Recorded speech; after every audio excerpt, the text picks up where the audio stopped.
Tayo'y magluluto ngayon ng tinulang manok at niliitan ko lang pag hiwa kasi para madaling maluto. Ayan. For my dinner. Tinulang manok, guys.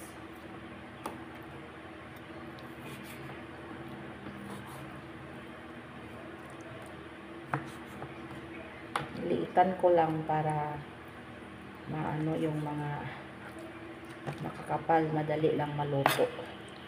Ang ginamit ko ay breast chicken na tinanggalan ko ng balat.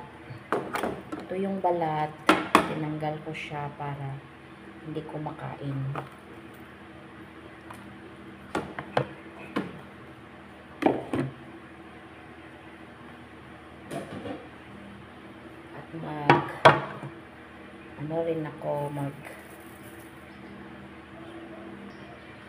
Maghimay na rin ako ng sabay ko na paghimay ng malunggay.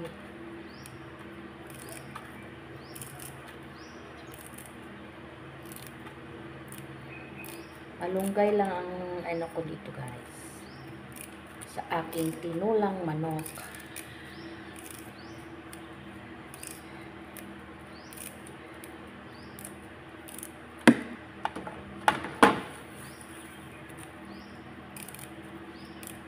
Kasi marami namang malunggay dito sa gilid-gilid.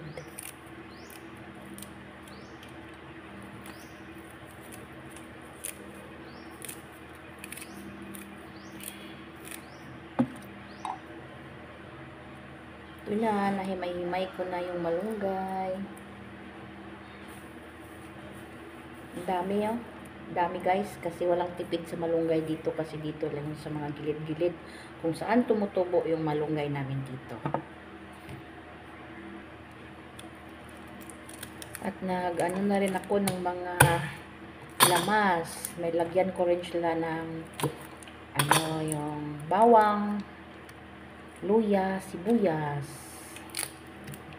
para matanggal yung langsa ng manok. Simpleng luto lang naman tong ginagawa ko. Lutong bahay lang. At ako lang naman ang isang kakain.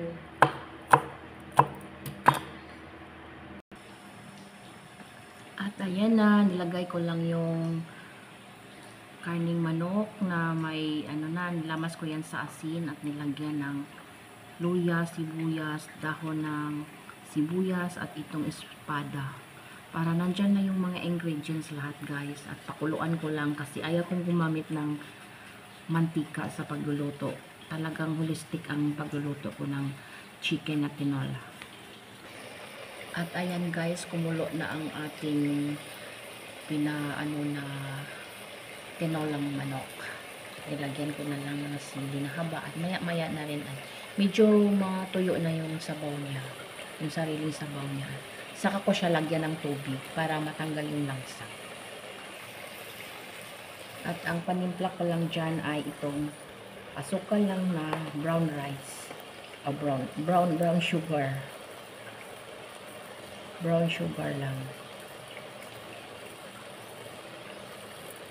Ayan, hindi ako gumagamit ng mga bitchin or ano-ano. Yan lang, brown sugar.